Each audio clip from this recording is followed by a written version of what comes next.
할렐루야. 우리 함께 찬송 드리겠습니다.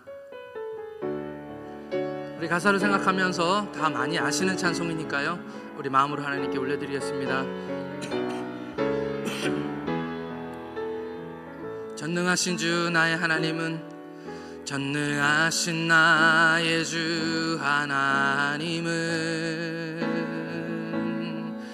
능치 못하신 일 전혀 없네.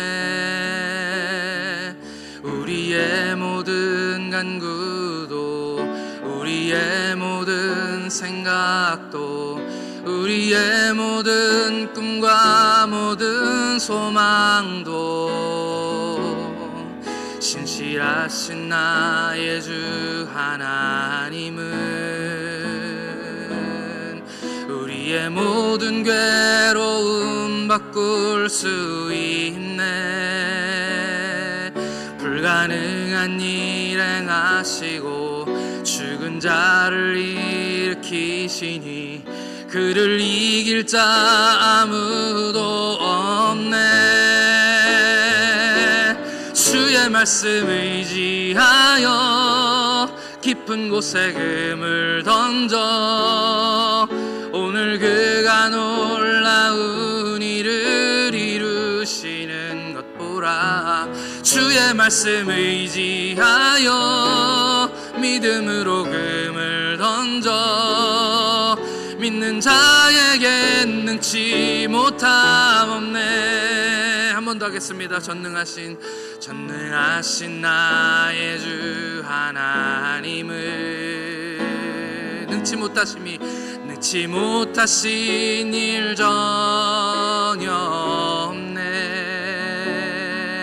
우리의 모든 간구조, 우리의 모든 생각도, 우리의 모든 꿈과 모든 소망도 신실하신 나의 주 하나님은 우리의 모든 괴로움 바꿀 수 있네. 불가능한 일 행하시고 죽은 자를 일으키시니 아멘. 그를 이길 자 아무도 없네. 주의 말씀 의지하여 깊은 곳에 금을 던져 오늘 그가 놀라운 일을 이루시는 것 보라. 주의 말씀 의지하여 믿음으로 금을 던져 믿는 자에게 능치 못함 없네. 아멘. 우리 함께 기도드리겠습니다. 하나님 아버지, 은혜에 감사합니다. 우리 주님이 우리를 사랑하시는 것을 저희가 믿고 압니다.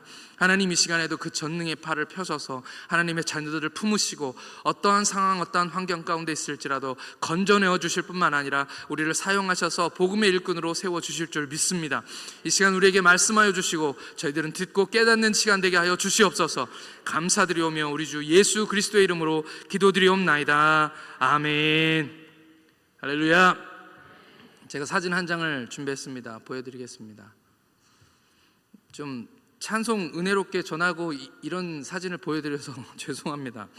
사진은 영화 포스터인데요, 존 윅이라고 하는 영화입니다. 이 영화는 여자분들은 별로 안 좋아하실 것 같은 그런 영화입니다. 처음부터 끝까지 싸우는 영화입니다. 사진에서 보는 것처럼 주인공이 유명한 전설의 킬러인데 이 사람이 어쩌다가 어마어마한 현상금이 목에 걸리는 바람에 어디를 가나 그 도시에 있는 모든 전문 킬러들이 다 그를 죽이려고 달려든다는 그런 내용입니다. 그래서 저 사진에 있는 모습이 딱 그 모습이에요. 모든 사람이 이 사람에게 총구를 겨누고 있는 것이죠. 이 영화를 보면서 와, 어떻게 저런 상황에서 살아남을 수 있을까? 라는 그런 생각을 하면서 영화를 보는데 결국은 주인공이 살고 나머지는 다 죽습니다. 너무 좀 어떻게 보면 현실적이지 않은 그런 영화입니다. 사진 이제 내려주셔도 됩니다. 오늘 이제 본문 말씀으로 돌아가면 오늘 본문 말씀은 베드로와 요한의 이야기에서 시작합니다. 얼마 전에 제가 새벽 예배 때 이 말씀을 나눴던 적이 있습니다. 초대교회에 일어났던 처음 두 가지의 기적, 그 기적, 먼저는 오순절날 성령이 임하신 사건. 그때 성령이 임하셨을 때 바람 같은 큰 소리가 들렸습니다. 그때 그 바람 같은 소리, 큰 소리가 그들이 모여 있는 그 자리에만 들렸던 것이 아니라 그 유대 지역에 있는 모든 예루살렘의 모든 지역에 다 들릴 만큼 그것이 큰 소리였던 것입니다. 그래서 그때 그 오순절을 지키기 위해서 각 나라에서 왔던 수많은 유대인들이 무슨 일이 일어났나 궁금해서 그곳에 찾아간 것이죠. 근데 그곳에 가봤더니 120명의 사람들이 앉아서 기도를 하고 있는 것입니다. 성령의 그들 가운데 임재를 한 것을, 이 120명이 하나님의 성령이 불같이 임한 것을 경험한 시간이었습니다. 그리고 그들이 성령에 충만해져서 그때 성령이 말하게 하심을 따라서 그들이 하나님의 큰 일을 말했다라고 성경이 기록하고 있습니다. 이 하나님의 큰 일, 말함이 무엇인지는 잘 모르겠습니다. 아마도 거기 있는 사람들이 성령에 충만해서 하나님이 예수 그리스도를 통해서 하신 일들을 그냥 이야기하기 시작했던 것 같습니다. 그랬더니 사람들이 궁금해하는 것이죠. 도대체 이 일이 무슨 일이냐? 사람들이 생각할 때 이런 일이 지금까지 일어난 적이 없었는데 이런 일이 일어났기 때문에 이 경건한 유대인들이 특별히 그것도 오순절날 이 일이 일어났기 때문에 깜짝 놀라서 다들 이게 무슨 일이냐라고 얘기했지만 자기들끼리는 대답을 해주는 사람이 아무도 없었던 것입니다. 그러고 있을 때에 베드로가 성령에 감동하여서 성령에 충만하여서 그 자리에서 일어나서 이 사건은 구약에 미리 예견된 이야기다 라고 이야기하면서 이야기를 설명하기 시작합니다. 그러니까 이 베드로의 첫 번째 설교는 사실은 그들이 묻는 질문에 대한 대답이었던 것입니다. 그가 일어나서 담대하게 설교를 하고 난 다음에 그때 3,000명이 주님께 돌아오는 놀라운 역사를 경험하게 됩니다. 3,000명 이상의 사람이 그 자리에 모였었다는 이야기죠. 그리고 성경은 그 다음 장으로 넘어가서 두 번째 사건을 이야기합니다. 두 번째 사건은 우리가 잘 아는 사건이죠. 베드로와 요한, 그 둘이 늘 하던 대로 기도하러 성전에 올라가는 그런 이야기입니다. 그런데 거기에 날 때부터 걷지 못하였던 40세나 먹은 이 다 큰 어른이죠. 그 거린이 앉아서 구걸했는데 그 구걸한 그 사람을 잡아 일으키는 사건이 일어납니다. 이것도 아주 놀라운 사건입니다. 그가 걷고 뛰고 성전으로 뛰어들어가서 하나님을 찬양한 것이죠. 오순절 유대 명절을 지키러 왔기 때문에 수많은 유대인들이 아직 돌아가지 않고 그 자리에 있었습니다. 습관적으로 사람들은 다 그 성전에서 기도하기 위해 모였던 것이죠. 그때 그 자리에 있었던 그 거린, 이제 뛰어다니면서 찬송하고 노래하는 사람, 그 사람이 워낙 큰 소리로 노래를 하다 보니까 사람들의 이목을 끌 수밖에 없고요. 그리고 사람들은 깜짝 놀라게 됩니다. 왜 그렇습니까? 그 사람이 자기가 아는 사람인 거예요. 명절 때마다 와서 보고 지난 30년이 넘는 시간 동안에 아마도 그가 어릴 적부터 거기에 있었으니까 아마 적어도 30년 이상의 세월을 그 자리에 매일같이 앉아서 구걸하던 사람. 그러니까 우리가 동네에 오래된 슈퍼마켓의 주인이 누군지 아는 것처럼 여기 이 사람, 모든 사람이 아는 그런 사람이었던 것이죠. 적어도 그 사람의 이름은 모를지라도 그 사람이 그 오랜 기간 동안 거기에서 구걸하던 거린이었다는 것, 자기가 아는 바로는 그 사람이 한 번도 걸은 적이 없다라는 것은 모든 사람에게 아는 그런 사건이었습니다. 그러니 이 사건이 얼마나 놀라운 사건이었겠습니까? 의심할 여지 없이 이런 일을 행하신 하나님은 바로 이 행하신 분이 바로 하나님이라는 것을 유대인들은 다 알고 있었습니다. 그래서 모든 사람들이 다 하나님을 찬송했다고 성경에 기록하고 있습니다. 그 자리에 있었던 사람들 중에서 이 일을 싫어했던 사람이 있었을까요? 이것을 보면서 인상을 찌푸리거나 기분 나빠할 그럴 만한 사람들이 있었을까요? 아마 없었을 것입니다. 적어도 대부분의 사람들, 그를 아는 사람들은 하나님을 찬송하고 박수를 치면서 그가 기뻐 뛰놀며 하나님을 찬양할 때 함께 기뻐했을 것입니다. 그런데 다들 그렇게 좋아라 하고 있는 그 순간에 이 분위기, 좋은 분위기에 찬물을 끼얹는 일이 일어납니다. 그 일이 무엇이냐면요, 제사장과 사두개인과 성전 맡은 자들이 갑자기 나타나서, 그냥 일어난 건 아닙니다. 그 사건이 있은 후에 베드로가 또 설교를 하죠. 베드로가 그 자리에서 자리를 옮겨서 좀 넓은 곳에 가서 솔로몬의 행각이라는 곳에 사람들을 모아가지고 거기서 또 똑같은 설교를 합니다. 이 사람들이 도대체 이게 무슨 일이냐라고 또 물으니까 베드로가 또 거기에 대해서 대답하는 것이죠. 그렇게 설교를 하고 난 다음에 5천 명이 그 자리에서 또 주님께로 돌아오는 역사를 경험하게 되는 것입니다. 그리고 났더니 이제 사두개인들과 서기관 아니고 사두개인들과 제사장들입니다. 성전 맡은 자들, 이 사람들이 와가지고 그 좋은 분위기에 찬물을 끼얹으면서, 그 자리가 얼마나 좋은 자리였겠습니까? 이 병 고침 받은 사람은 기뻐서 뛰놀고 기뻐서 어쩔 줄 모르고, 또 많은 사람들은 이게 무슨 일이냐고 물을 때에 예수 그리스도의 복음이 증거되고 너희들 회개하고 구원받아라 라고 얘기했을 때 그들이 주님 앞에 돌아오는 이 놀라운 사건 속에서 이 제사장과 성전 맡은 자들 그리고 사두개인들이 그 자리에 나타나서 그 자리에서 이 좋은 분위기에 찬물을 확 뿌려버린 것입니다. 왜 그랬을까요? 그 이유는 딱 한 가지입니다. 4절, 오늘 그 사도행전 4장 2절 말씀입니다. 사도행전 4장 2절 함께 읽겠습니다. 시작. 예수 안에 죽은 자의 부활이 있다고 백성을 가르치고 전함을 싫어하여. 딱 한 가지뿐입니다. 부활이 있다고 가르치는 것이 그들은 싫었기 때문입니다. 이유는 그들이 싫어했던 이유가 있습니다. 부활이 있다고 전하는 것이 싫었다는 것이죠. 이 사독 계열의 제사장들은 아주 지독한 현실주의자들이었습니다.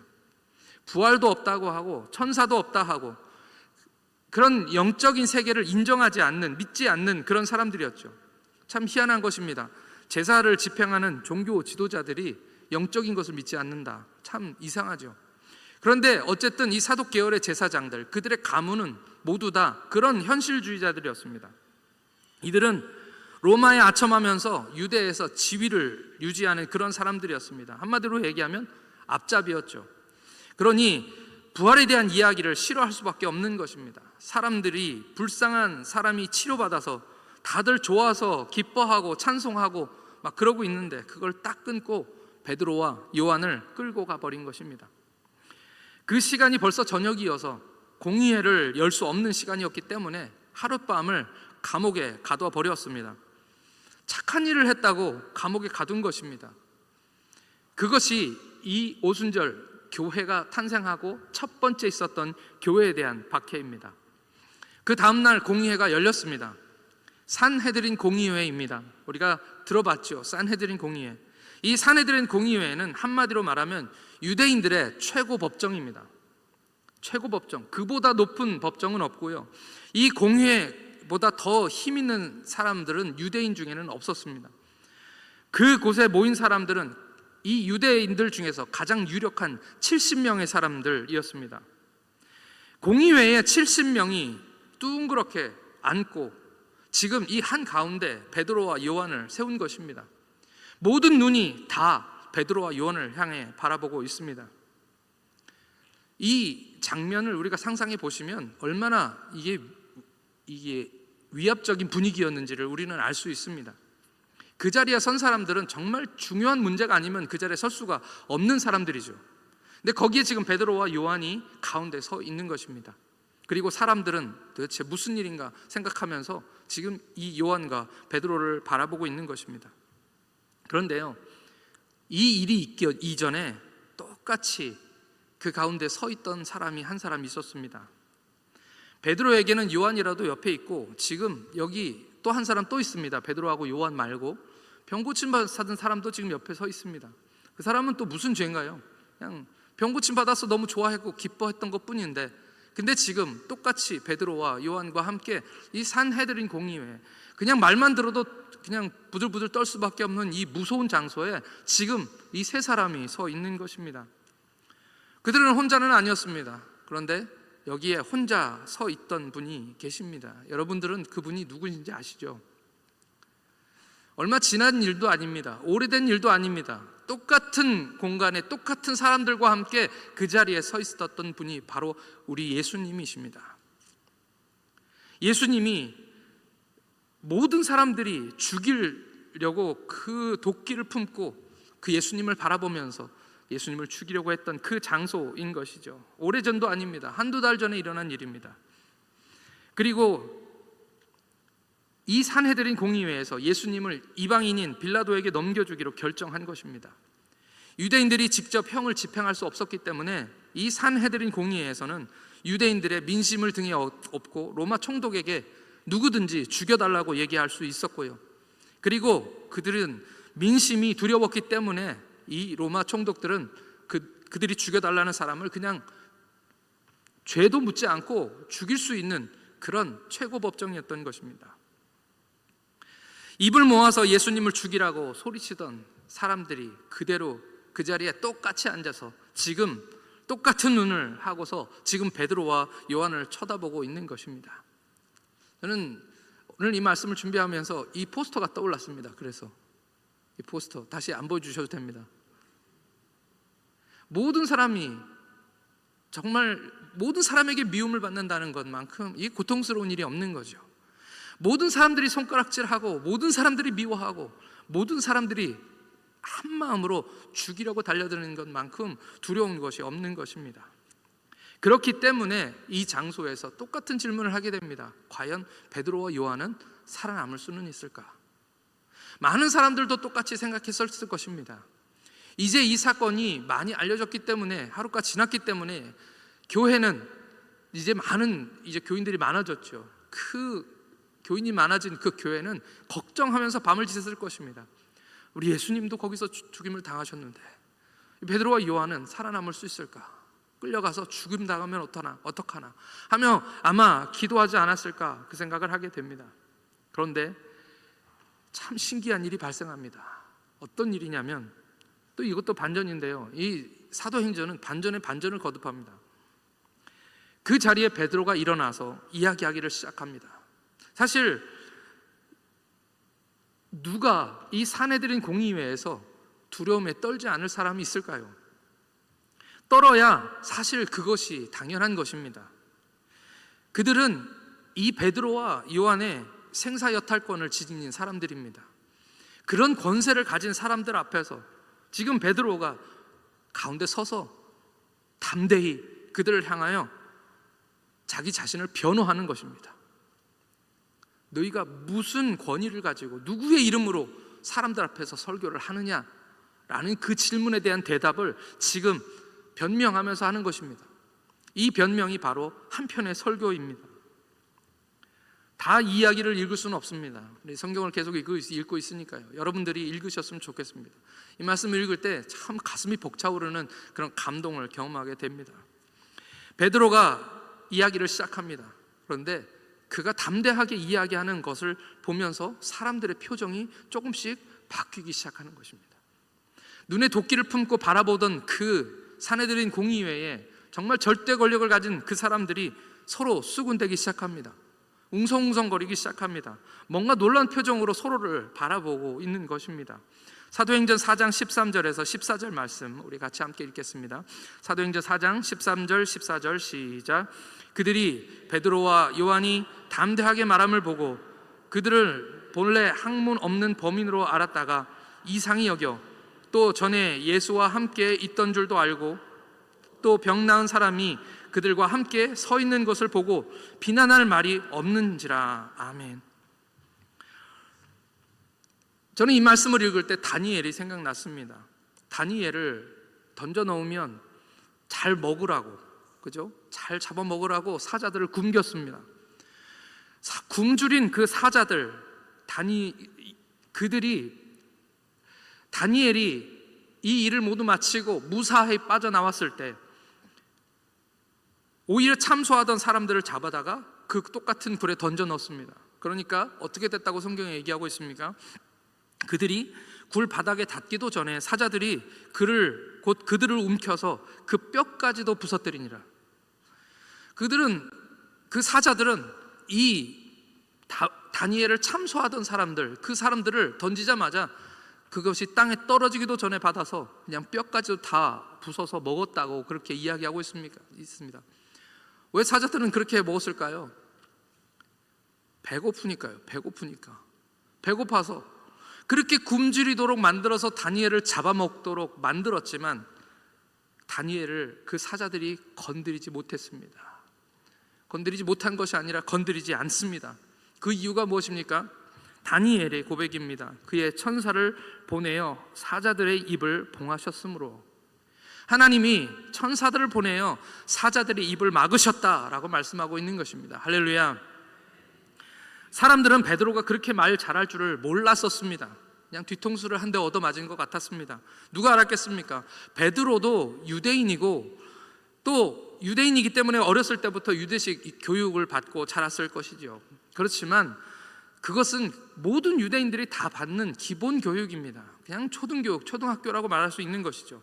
학문이 없는 범인이란 말은 그 기본 교육 외에는 다른 어떤 전문 교육을 받지 못한 그냥 일반인, 평범한 사람들이라는 그런 뜻입니다. 평범한 사람인 줄 알았다라는 그런 말이죠. 저희도 그렇게 알고 있습니다. 많은 사람들이 베드로가 정말 사람들 앞에서 담대하게 설교를 한 만큼 그런 지혜와 지식을 가진 사람이 아니었다라는 것을 우리는 알고 있습니다. 예수님이 함께 하셨을 때 베드로는 그런 모습을 한 번도 보여준 적이 없기 때문이죠. 심지어는 베드로는 며칠 전까지는 우리가 아는 바대로 그냥 겁장이었습니다. 갑자기 겁장이가 된 것이 아니고요, 원래 그런 사람이었던 것이죠. 여종이 와서 물어봤을 때 기겁해가지고 깜짝 놀라서 예수님을 모른다고 부인했던 그런 제자였습니다. 그런데 며칠 사이에 무슨 일이 일어났습니까? 우리 아이가 달라졌어요가 아니라 우리 베드로가 달라졌어요처럼 베드로가 달라졌습니다. 지금 며칠 전에, 한두 달 전에 그 베드로와 지금 이 사내들인 공의회에 서서 이야기하고 있는 이 베드로는 정말 달라진 모습을 우리는 보고 있는 것입니다. 그 사이에 도대체 무슨 일이 일어난 걸까요? 그 사이에 질문입니다. 그 사이에 무슨 일이 일어났습니까? 성령이 임하셨습니다. 할렐루야. 성령이 임하셨습니다. 성령은 능력인 줄 믿습니다. 성령은 평범한 사람을 특별하게 만드시는 하나님의 능력인 줄 믿습니다. 저는 베드로가 부럽습니다. 왜냐하면 저는 목사니까요. 제가 베드로처럼 일어나서 설교를 할 때 막 3,000명이 우리가 어찌할꼬 라고 돌아오고 구원받고 변화되고 이러면 얼마나 좋았을까요? 제가 피지에서 선교사로 있을 때 거기에 있는 예수 안 믿고 오랜 동안 우상 숭배하던 그 인도인들에게 나가서 복음을 전할 때 3,000명이 5,000명이 나 예수 믿겠다고 그렇게 돌아오면 얼마나 좋았었을까요? 그래서 저는 그것이 참 부럽습니다. 성령이 임하셨습니다. 그 성령님께서 오늘 이 자리에 계시는 줄 믿습니다. 분명히 하나님은 베드로처럼 그렇게 엄청난 일을 한꺼번에 일으키시는 않을지라도 지금 또 우리 가운데서 역사하시며 믿는 자 안에서 역사하시는 그 하나님이신 줄 믿습니다. 그 성령님은 그때 오셔서 아직 안 떠나시고 계속 계십니다. 우리 성령님은 6시만 되면 퇴근하는 그런 분이 아니십니다.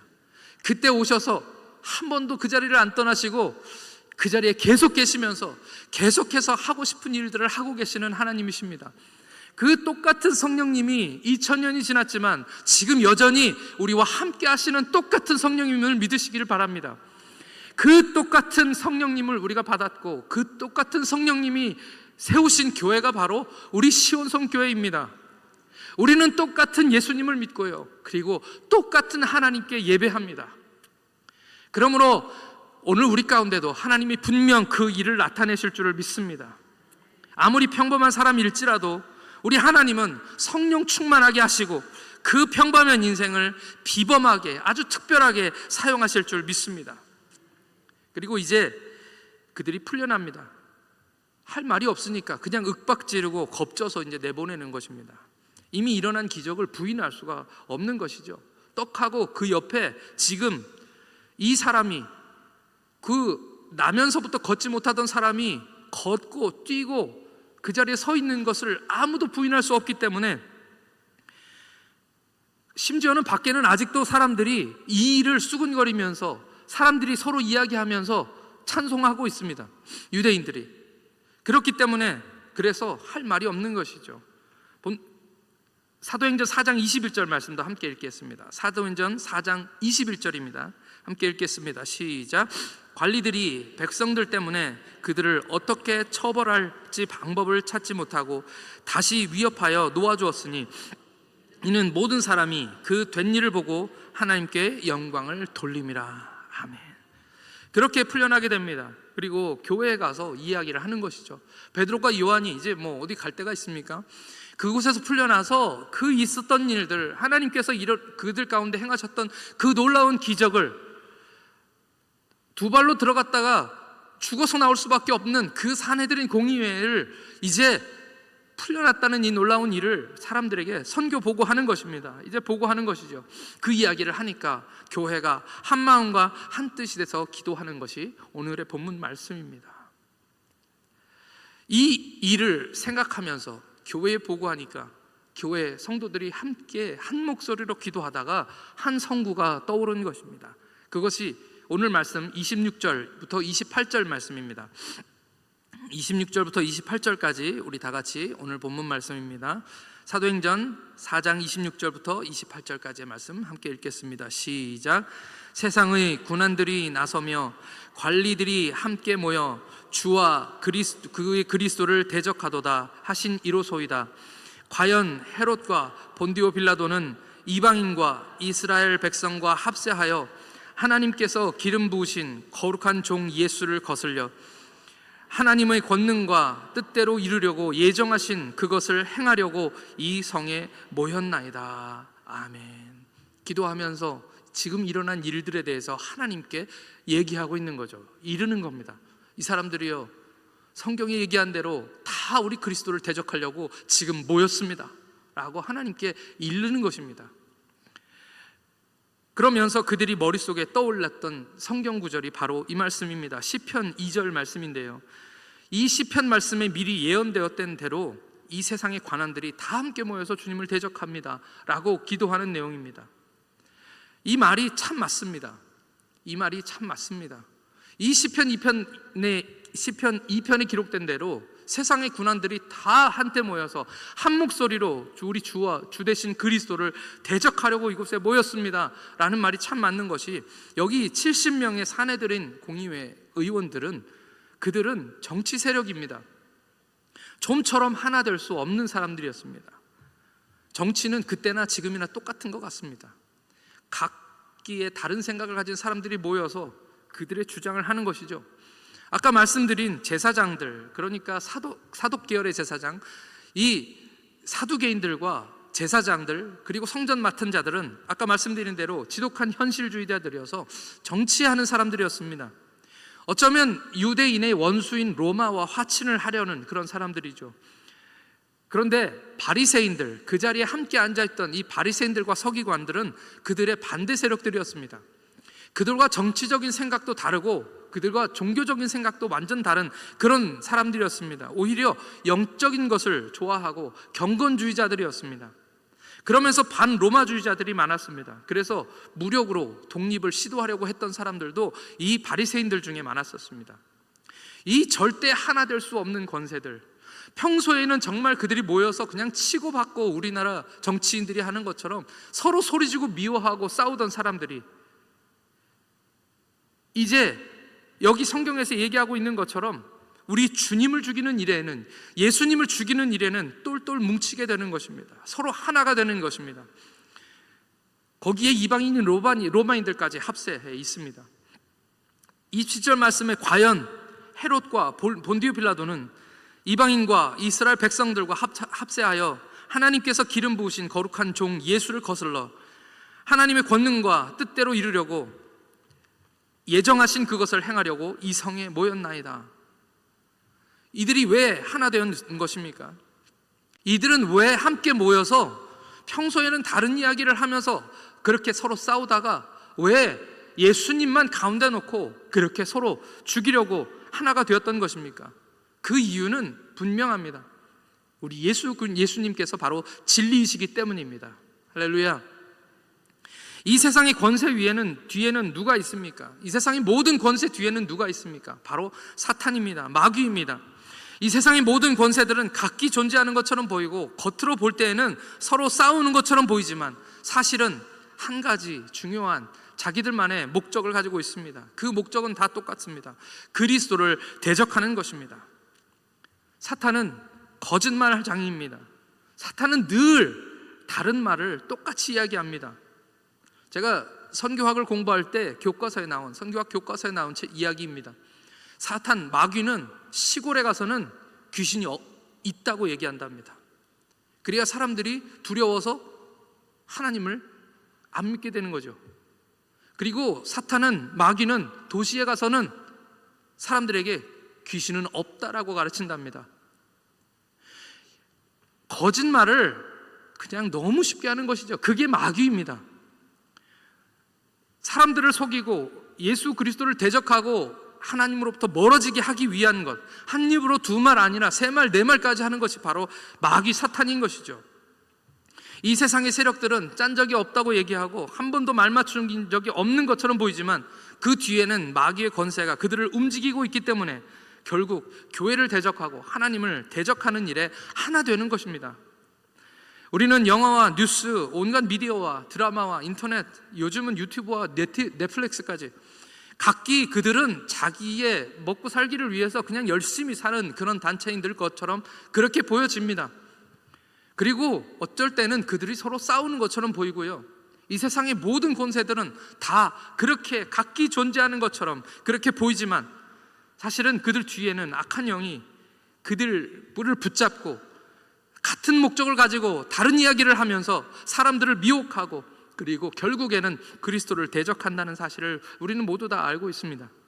그리고 그 가운데 어쩌면 우리들만 마치 이 산헤드린 공의회에 그냥 가운데 앉아서 아무 힘없이 공격당하고 있는 우리 주님처럼 그냥 그 자리에 놓여 있는 것처럼 그렇게 보여집니다.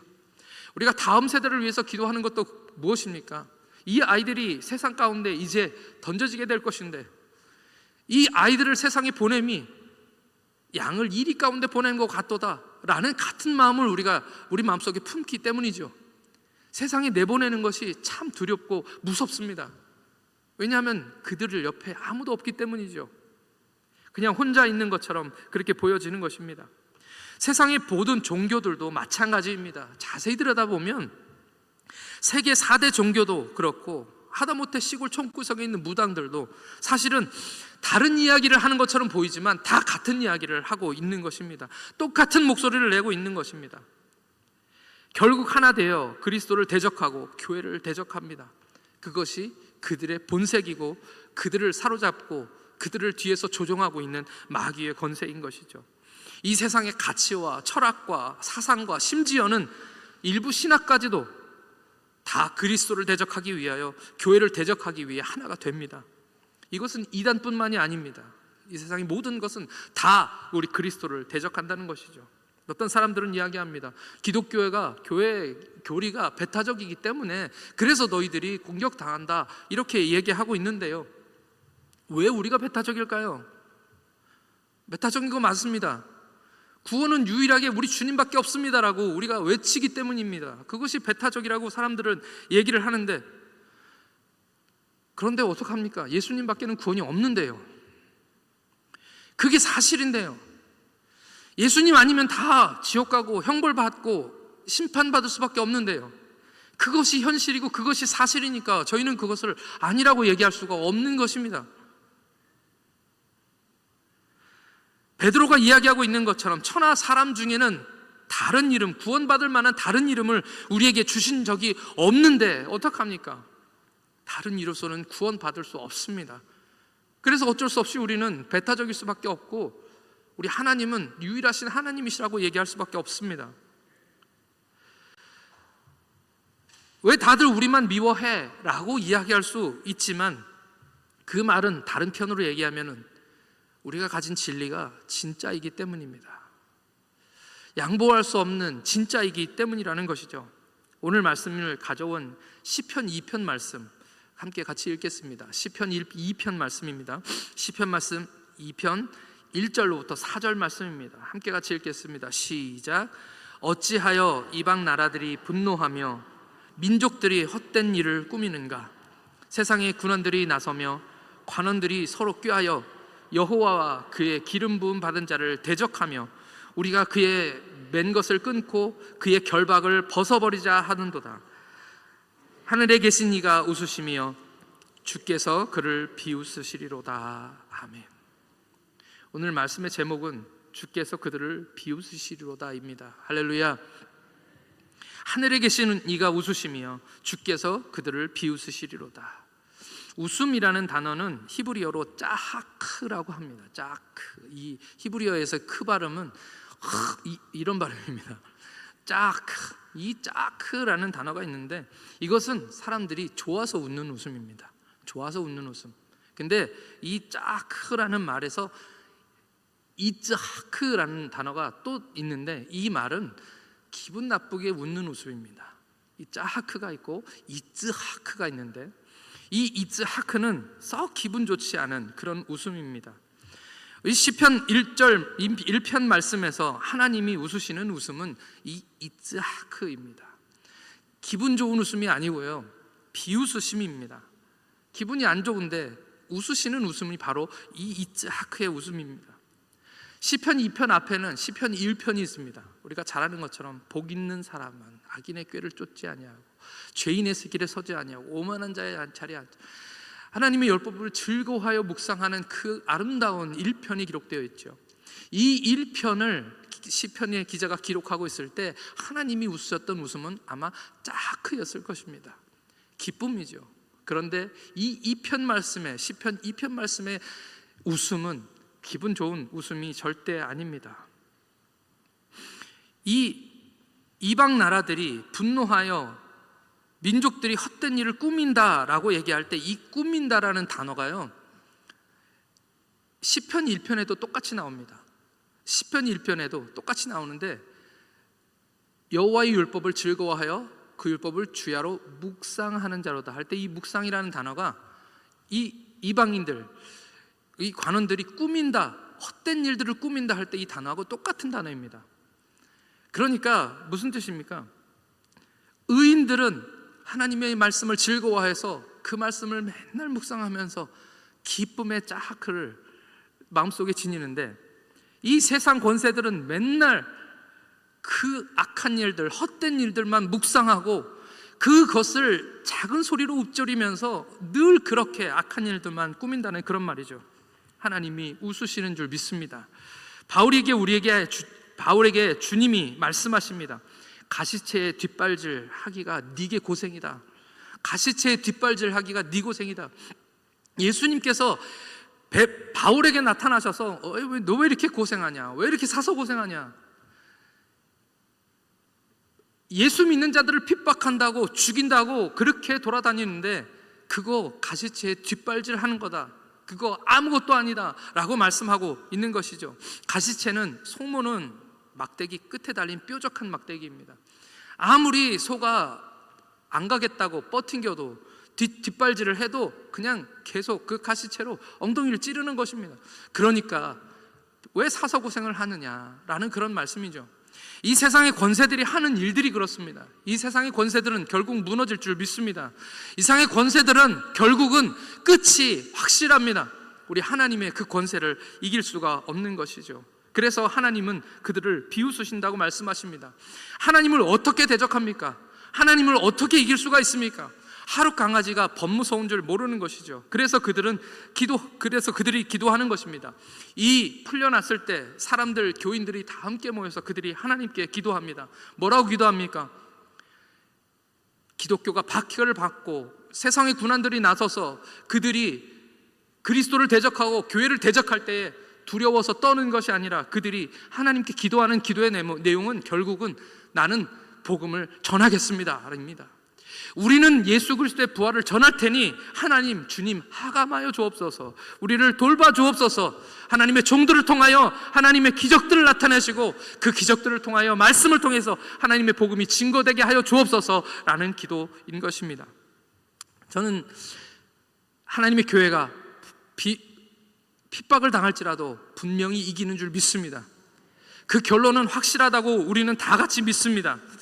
다들 우리를 공격하지만 모두 다 우리에게 총뿌리를 겨누고 우리 그리스도인들을 대적하고 하나님 믿는 사람들을 괴롭히고 우리가 예수 믿는 것을 어렵게 만들지만, 그럴지라도 이 세상의 모든 매스미디어와 모든 사상들과 모든 정사와 권세 가진 자들이 다 교회를 핍박하고 어렵게 할지라도, 예수를 믿지 못하게 만드는 그런 상황이 우리 가운데 있게 할지라도 하나님의 교회는 결국에는 이기게 될 줄 믿습니다. 우리가 듣는 이야기들 중에, 우리 성도들 중에, 성도님들 중에 저만 교회 다닙니다. 저만 겨우 예수 믿습니다. 우리만 겨우 교회 다니고 있습니다. 우리 가족 중에는 안 믿는 사람들이, 모든 사람들이 다 안 믿습니다 라고 얘기하는 분들이 참 많은데요, 그러나 여러분들 그 가운데 혼자 있는 것이 아닌 줄 믿습니다. 하나님의 성령이 여러분들과 함께 하시면 분명히 언젠가 그들과 함께 찬송할 날이 오게 될 줄 믿습니다. 이 시간 다 같이 기도하겠습니다. 찬송하겠습니다. 주를 일깃지 않은 아무도 없습니다. 주님 말씀 의지하고 믿음으로 그물을 깊은 곳에 던져서 주님과 함께 승리하시는 이 찬양 고백이 우리 가운데 있기를 고백합니다. 우리 다 같이 함께 찬송하겠습니다. 전능하신 주 나의 하나님은, 전능하신 나의 주 하나님은 능치 못하신 일 전혀 없네. 우리의 모든 간구도, 우리의 모든 생각도, 우리의 모든 꿈과 모든 소망도 신실하신 나의 주 하나님은 우리의 모든 괴로움 바꿀 수 있네. 불가능한 일 행하시고 죽은 자를 일으키시니 그를 이길 자 아무도 없네. 주의 말씀 의지하여, 주의 말씀 의지하여 깊은 곳에 금을 던져 오늘 그가 놀라운 일을 이루시는 것 보라. 주의 말씀 의지하여 믿음으로 금을 던져 믿는 자에게 능치 못함 없네. 주의 말씀 의지하여, 주의 말씀 의지하여 깊은 곳에 금을 던져 오늘 그가 놀라운 일을 이루시는 것 보라. 주의 말씀 의지하여 믿음으로 금을 던져 믿는 자에겐 능치 못함 없네. 우리 시간 함께 기도하겠습니다. 여러분, 하나님이 능치 못하시면 없는 거 믿으십니까?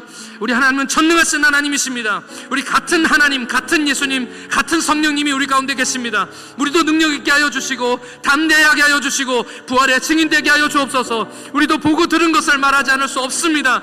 아무리 적들이 힘을 합하여 주를 대적하고 우리를 둘러쌀지라도 담대히 주를 증거하게 하여 주시고 함께 기도하게 하여 주시고 교회를 통해서 역사하시는 하나님의 역사를 경험하게 하여 달라고 우리 다 같이 주여 한번 부르시고 뜨겁게 기도하겠습니다. 주여,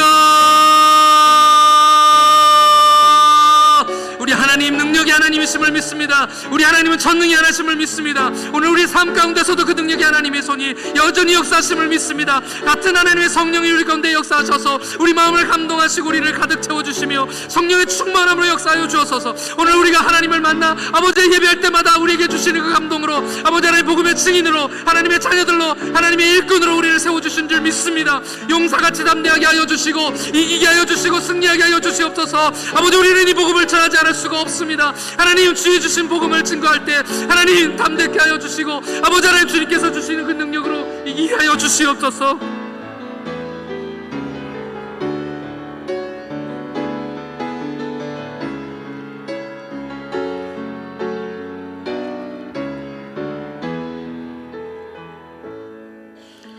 우리 한 번 더 기도하실 때에 모든 나라와 군대가 예수 그리스도를 대적했던 것처럼 우리 믿는 자들의 삶 가운데도 모든 상황들이 믿기 때문에 찾아오는 어려움과 불편과 많은 박해가 우리 가운데도 있습니다.